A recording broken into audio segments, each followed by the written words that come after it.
Hi. So let's make sure that I am live and we are together in the Facebook group.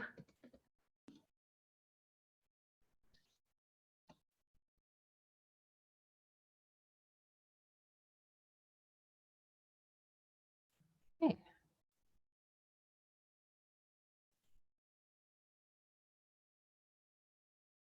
So hi everybody and welcome to day 2 of the Confidence Bootcamp, the Empowered Life. So excited to be here today. And today we have an amazing guest and we'll talk about your gifts and your intuition. Those of you who joined later the event, make sure that you watch the replay from day 1 and download your free gifts from the guest speakers. They contain valuable information. They are under guides. In the Facebook group, you also got an email with all the information. So just check your email. And I'm making accessible to you for a few more days, all the recordings, so that you can really enjoy all the interviews and all the resources available. So let's get started and welcome our amazing guest today, Jessica Maitri. I'm going to let her in.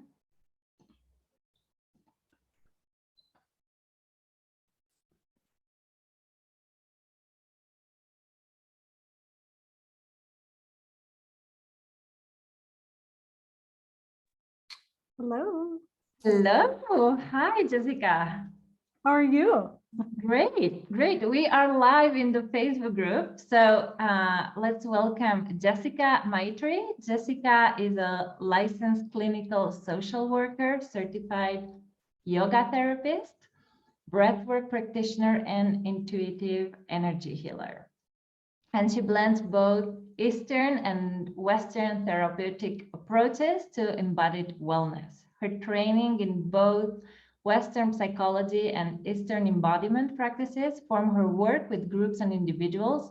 And Jessica is the creator of Yothera Method, a therapeutic method modality used in both groups and individual work that invites individuals deeply into the present moment and meet life from a grounded and embodied perspective. She's deeply passionate about being part of the integrative medical model, creating a bridge between traditional mental health and holistic health. Jessica's work invites participants to deepen their exploration of self, dive deep into their body's innate wisdom, and strengthen their trust in life and their own intuition. So, ladies and gentlemen, please join me in welcoming Jessica Maitri. Thank you. It's good to be here. Yeah, thank you. It's an honor to have you here. Yeah. Yeah, I was really looking forward to our interview and our topic. So, Jessica, you created the Yothera Method. Yes. And I'd love to know more about what inspired you to create it and to get on this journey. Can you tell us a bit about the methodology itself as well? Sure.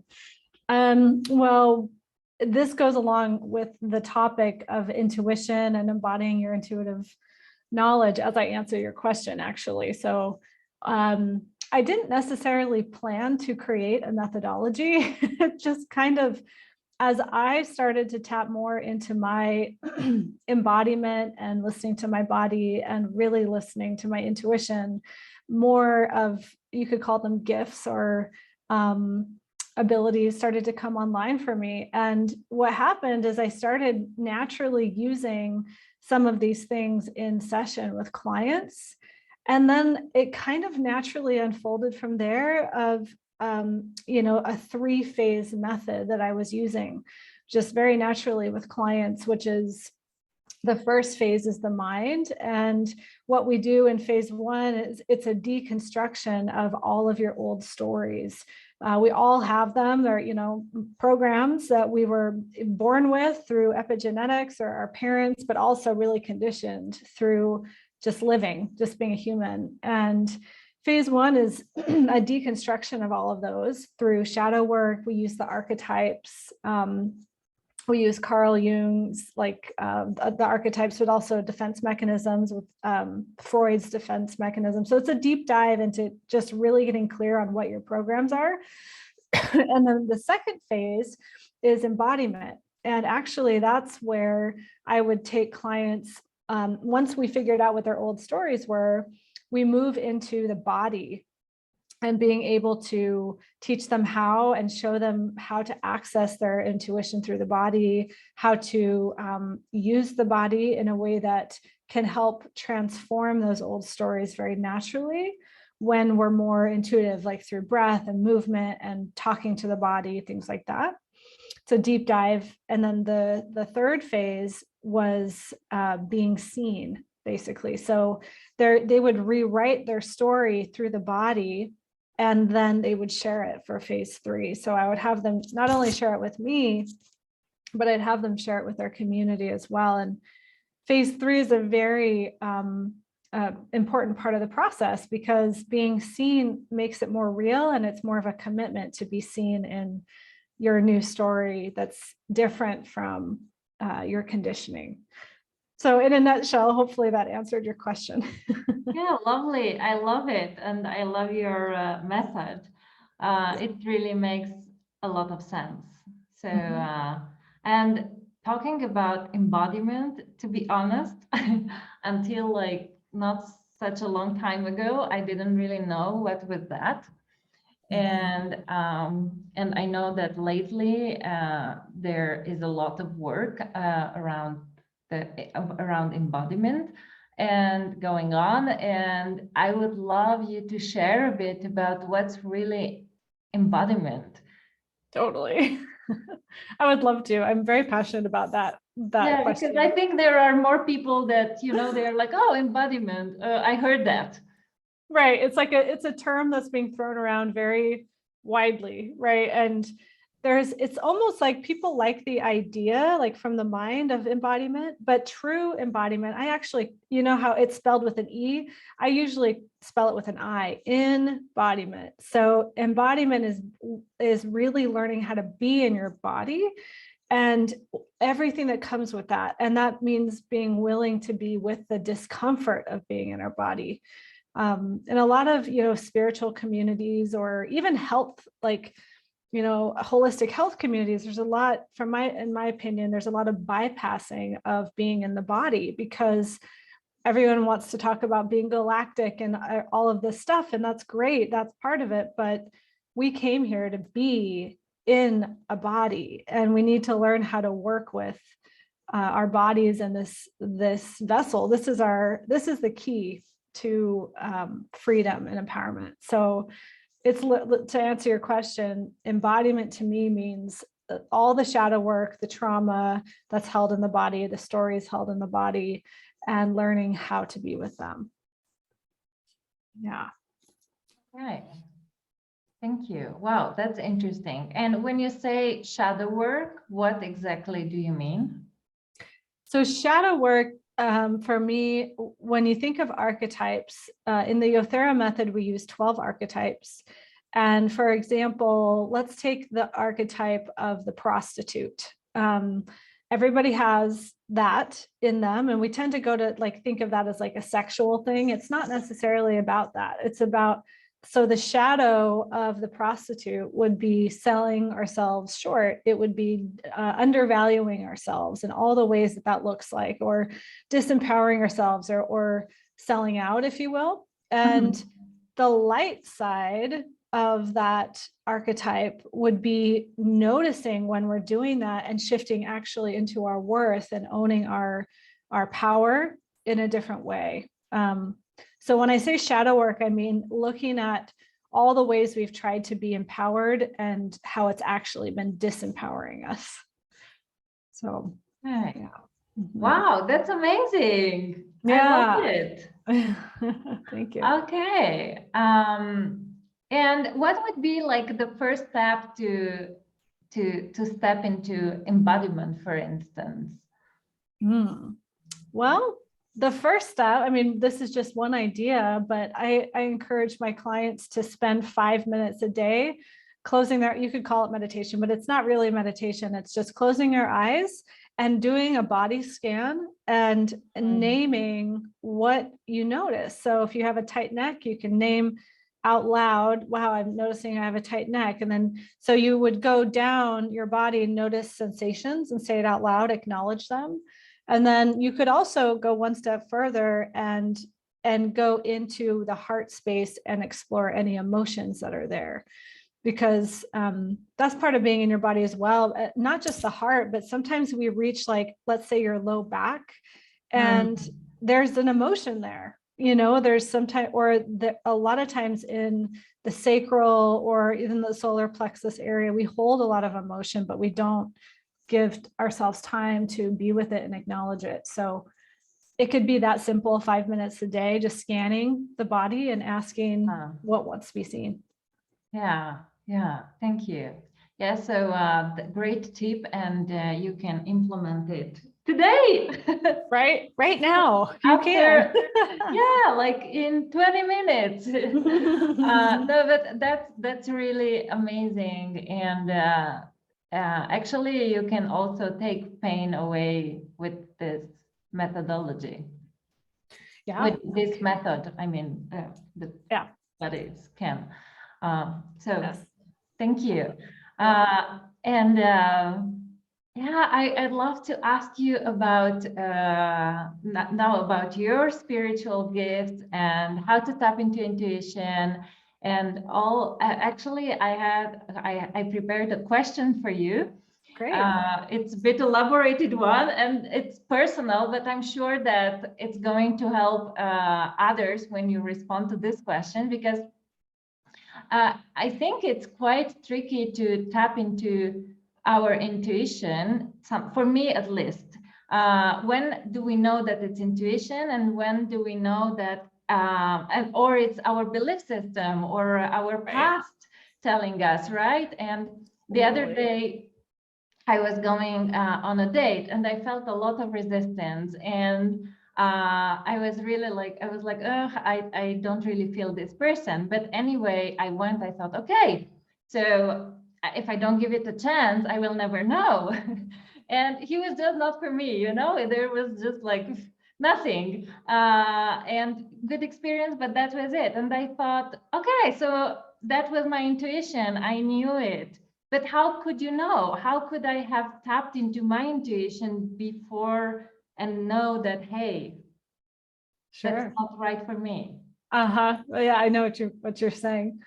Well, so 3 words come up, and I'll go into this a little deeper. The first one is fear, and then the second one is ego, and the third one is neutrality. So to answer your question, the 2 ways that I personally know when it's not my intuition is if there's fear or if my ego is involved. And that's where we have to be able to know how to do our own internal work to say, am I trying to gain something from this, or am I holding on to an old story and that's why I feel resistance, right? Versus, am I feeling resistance because this isn't right for me? So that's where we really have to do the inner work to know what our old stories are, so we know if we're responding out of fear or ego or those old stories. A lot of times fear is the unconscious mind's way of just trying to keep us safe. And it doesn't necessarily mean that that's intuitive. I've noticed people, when they get afraid and they want to run away from something, for example, they will say, oh yeah, no, like, I know I'm not supposed to do that thing because I'm so afraid. And actually, it actually could be that the fear is an illusion, and it is something to challenge some of those stories. So, and then the third word that comes to mind is neutrality. And that's how I personally know that I'm acting in intuition, is when I have no judgment about my choices. So, you know, and we'll take the case that you just talked about going on a date, you know, knowing, like, if I were to go on a date, if I felt neutrality and non-judgment about my choice, and it was just kind of like an easy no, it's easeful, there's peace, it's not like a no, like I can't do it. I just find that I I know it's intuitive when it's more neutral and not charged, personally. Yeah. Thank you. Yeah. Interesting. I guess that this needs practice. So what would be like a first step to tap into our intuition?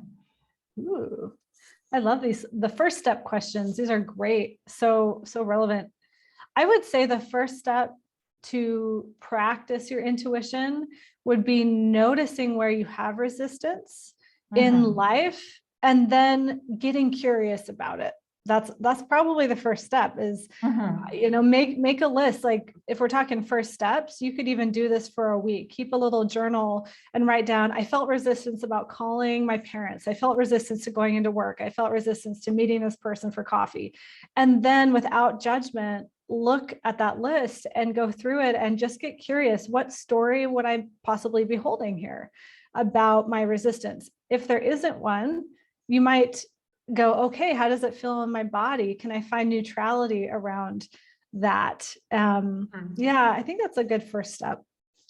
Okay, that's amazing. So journaling your resistances and how you feel about it in your body when you are neutral, you don't have a feeling. So it's better to do it a bit later, like not when you feel the resistance, but a bit later, right?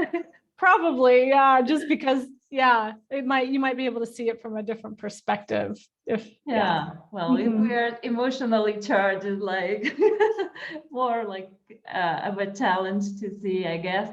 Thank you. That's really valuable, and it's an amazing tool that we can apply today again. Yeah. Yes. Absolutely. Yeah. Thank you. And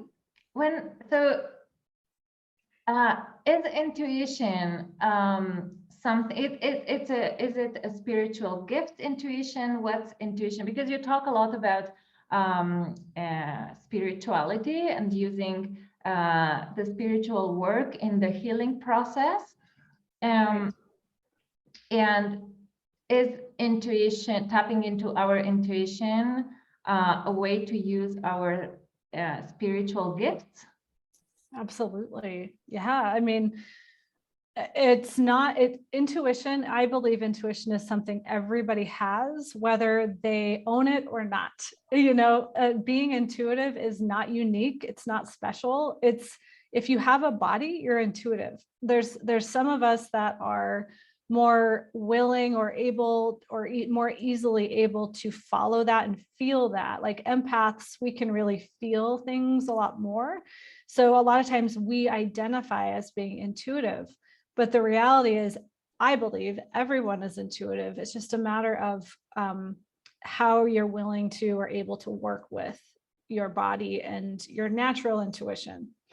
So empaths like yourself, myself, like people like us that are in the healing work, I do tend to use it. I do something, you could call it Akashic record readings, but it's more, I like to weave it into some of my therapeutic work because I'm able to, connect to their higher self and my higher self and their higher self, and any guides or messages that want to come in for that particular individual. So I have enjoyed weaving that in, but again, it's not special necessarily. It's just something that everyone has, and you can choose how to work with it.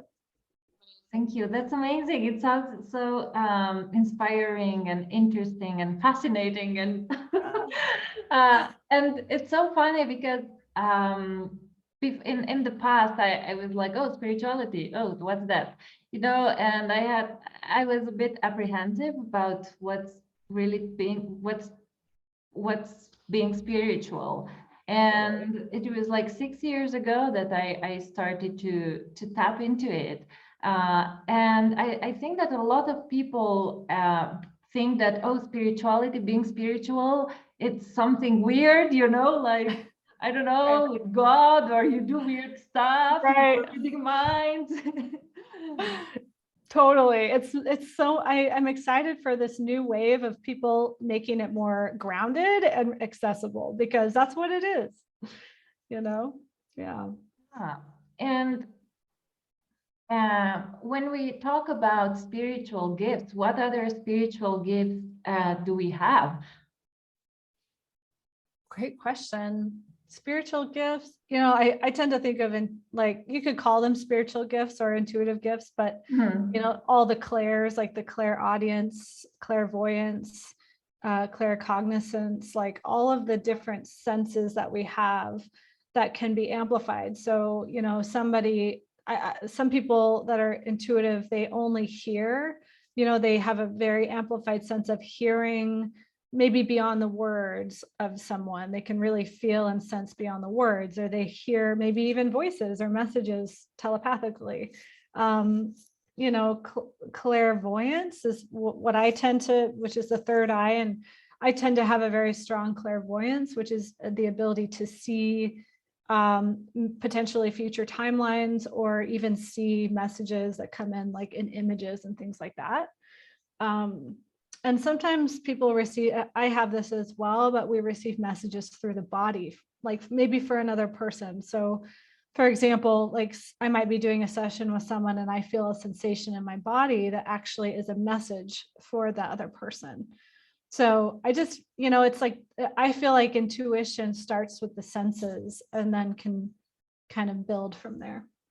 Wow, I love it. It's exciting. Yeah, and how does it feel to be able to tap into this, and how did you recognize it? I mean, I know, I get that question a lot. It's like, honestly, it wasn't on purpose. I was working I've been a mental health therapist for 10 years. And one day, it was probably, well, it wasn't one day, but about 5 years ago, I started noticing that before a client would come in, like maybe an hour beforehand, I would start to get, like one time I got a massive headache. I don't get headaches. I don't get migraines. I don't, like, it just isn't a thing for me. And I started just really getting like this migraine. And then sometimes and it was my client. So she came in and she's like, I'm sorry, I'm just having the worst migraine ever today. So it's like, some of that started to happen, and I couldn't deny that I was picking up on things that I wasn't meaning to. And so then I was like, okay, well, if I'm already picking up on things, I might as well learn how to use it so that it doesn't totally tank me, because it can be really difficult on the system, And then from there, I just kind of started opening to it more and trusting more. And that's a big part of this, is trusting and surrendering your plan for things. Yeah, and really thank you for sharing this and for your vulnerability. And I really sense quite a bit, but I'm not there yet with I'm not, so this part, it's still developing, it's work in progress. But honestly, sometimes I'm like, am I going crazy? Yeah, I know. It's so like, I saw also that I get like pain, emotional pain into physical pain, and sometimes it's not mine. And one of my biggest discoveries was like, oh my God, I'm taking my mom's pain. And then I was like, okay, how do I release that? And one of my friends, she's spiritual guide, and she helped me out with that. But I was like, and I was telling her, I was like, am I going crazy? I feel like I'm going crazy. I'm glad more people like you are talking about this, because there's so many people that are thinking that they're crazy, and they're not, Yeah. So it's really like powerful to what you said, to start trusting that you are not crazy. You are actually super powerful, and you experience some things, and if we tap into them, we can experience more of them, right? Yep. That's what I've learned, is just trust and open more, and more will come in. Yeah. Oh, Jessica, thank you so much for sharing with us today. You're welcome. Thanks for having me. Yeah, it was such a powerful, inspiring, fun chat. And also you have an amazing gift for the audience. And would you like to talk a bit about your gift? My free gift. Sure. Yes, Yeah. your free gift. Yes, sorry. absolutely. Your free That's okay. gift. Yeah, I have a free gift for anybody that wants it. It takes you through the 3 phases of Yothera Method. It's just self-guided, kind of on-demand, mini course, basically. It'll give you a taste of what I do. And then there's actually a larger course if you're ever interested after that. So, yeah. Lovely. I'm going to drop right now the link in the chat so that you can download the gift. I will do it as well. I love it. Thank you so much, Jessica. It was really wonderful having you today, and I hope to see you very soon. You will. Thank you so much. See you guys. Thank you. Bye. Bye. Oh my God, that was an amazing interview. I absolutely loved it. And I really would love to hear what's your most significant lesson that you will take from this interview. What landed for you? And share it in the comments in the Facebook group. Even if you watch it later in the replay, just share in the comments what landed for you. So tomorrow we'll talk about relationships. So be on time at the same time, 6 p.m. CT, 12 p.m. East. We will talk about relationship and we will talk about trauma and reprogramming. So make sure you join us. And if you haven't done it yet, you still have the option to upgrade to VIP. If you really want to make the most out of this live confidence bootcamp, I really encourage you to upgrade to VIP. It's only 47 euros. This is like $50. And you get access to the recordings, a power one-on-one call with me, and access to my 3-day intensive workshop, which is actually a paid event, where you confidently wrap up 2021 and step powerfully in 2022. It's all about personal leadership, seeing your blind spots and setting you up for whatever you envision, because you get to create your best year yet. And for a few days, the VIP is still at this price, and on Friday it goes up. I'm dropping the link if you want to upgrade, and I will see you tomorrow. Here is the link. See you tomorrow. Much love. Have a wonderful day or evening wherever you are.